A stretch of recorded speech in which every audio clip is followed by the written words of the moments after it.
We were just saying, pack, pack. We were just shooting guns everywhere. And this bouncers told me and the girl with me to get out of their club. Two girls to get out of their club. We should get out of their gates. They did not care if the guns hit us, if we die, if anything happened. Put a finger down if your brother took a bullet while trying to save your life.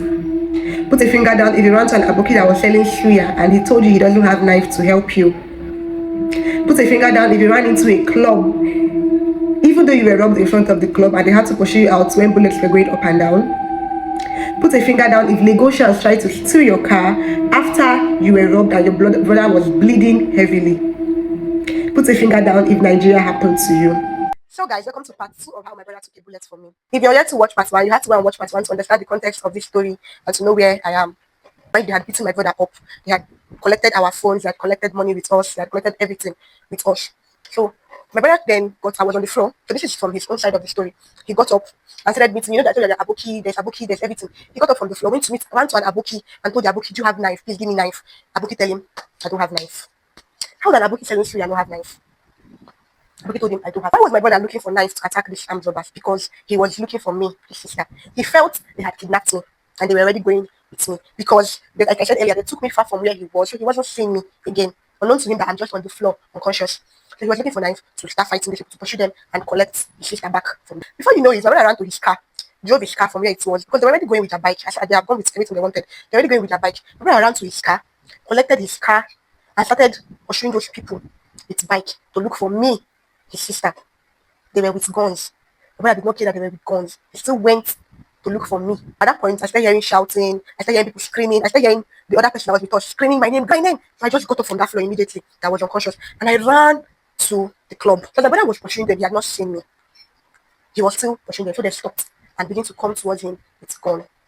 At first, they were shooting in the air. So when I ran to that club with the person we were together, we went to the club to beg those bouncers to allow us in. They should come and help us. Bouncers pushing us out of their club in the midst of the whole shooting, the whole guns that were going off in the air. We were just saying, pack, pack. We were just shooting guns everywhere. And these bouncers told me and the girl with me to get out of their club. Two girls to get out of their club. We should get out of their gates.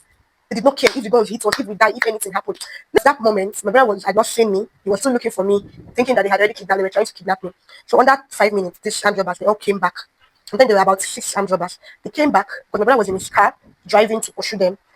They all stopped their bikes, came down from their bikes, started walking towards him. Some climbed his bonnet and started shooting his car.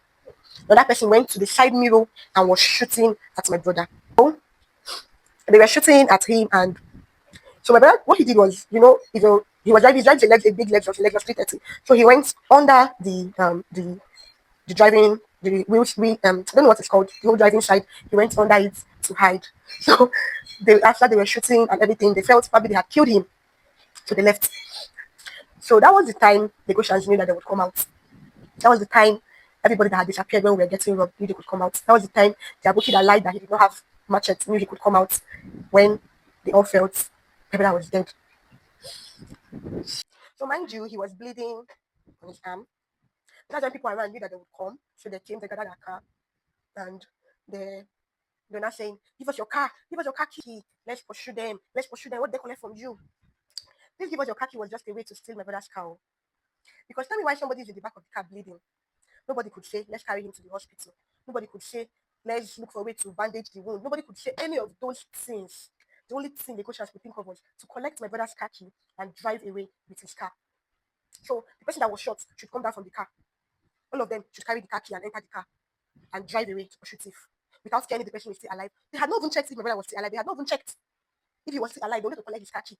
My brother was in pains, but he was still very smart. He refused to give anybody his car key. So at points when they were trying to rob us and take our car, after the armed robbers had collected our devices, our money and everything, the Goshians were trying to steal our car. So at that point, my eldest brother just drove to that area. This place we were robbed is like 5 minutes, 10 minutes walk away from my house. If you're walking, it's 10 minutes walk away from my house. So my brother just drove in at that point. So he said he saw the whole chaos, but he saw the person we were with running in the middle of the road, screaming and shouting for help. So my brother came down from his car and came to our own car and told his wife to like stay in his car because they were trying to rob us of our car. But he did not know, he had not grasped the whole situation, what was happening. So he came to our car, he saw me there, I was crying, I was screaming that they shot no, help no, and they want to carry our car. So at that point our neighbors came Like from our house to that place is like 10 minutes walk. So I guess they have heard the whole thing happening, so they came because the gunshots were a lot. So they came. My brother quickly rushed my other brother to the hospital. So we gave our neighbors my brother's car key. Like my brother was shot.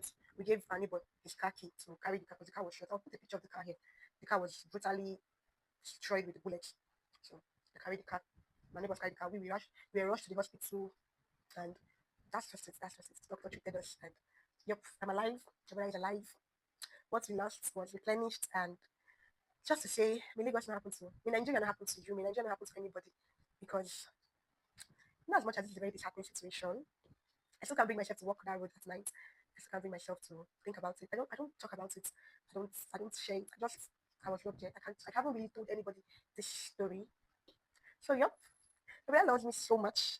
So that's why you should patronize my business. That's why you should buy my clothes. I sell men's clothes. I sell men's clothing just like this and the whole clothes from my brother's body.